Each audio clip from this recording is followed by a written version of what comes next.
The time is up. Our house is on fire. We have to stop using coal in 10 years. And we need a president to do it or it won't get done.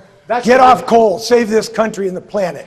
Climate change is not a separate issue. It must be the issue and the lens with which we view every issue. Donald Trump should be the last climate denier that's ever in the White House. Senator Bennett. The first thing that I'm going to do when I'm president is I'm going to Clorox the Oval Office.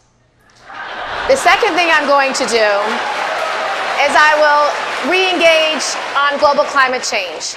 And I will not only sign the Paris Global Climate Accords, but I will lead a worldwide conversation about the urgency of this crisis. These deadlines are set by science. Mr. Vice President, your argument is not with me, it's with science.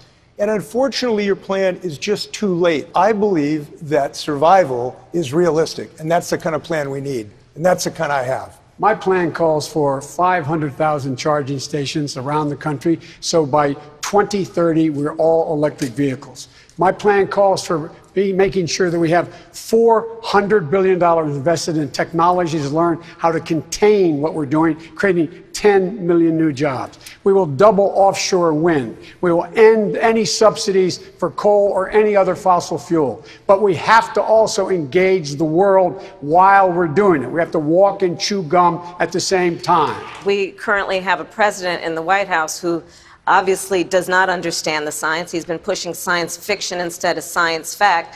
The guy thinks that wind turbines cause cancer, but what in fact they cause is jobs. We must have and adopt a Green New Deal. On day one as president, I would re-enter us in the Paris Agreement and put in place so we would be carbon neutral by 2030. Nobody should get applause for rejoining the Paris Climate Accords. That is kindergarten. We have to go to far advanced and make sure that everything from our trade deals, everything from the billions of dollars we spend to foreign aid, everything must be sublimated to the challenge and the crisis that is existential, which is dealing with the climate threat. The truth is, even if we were to curb our emissions dramatically, the Earth is still going to get warmer.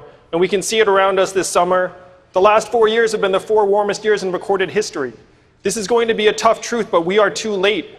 We are 10 years too late. We need to do everything we can to start moving the climate in the right direction, but we also need to start moving our people to higher ground.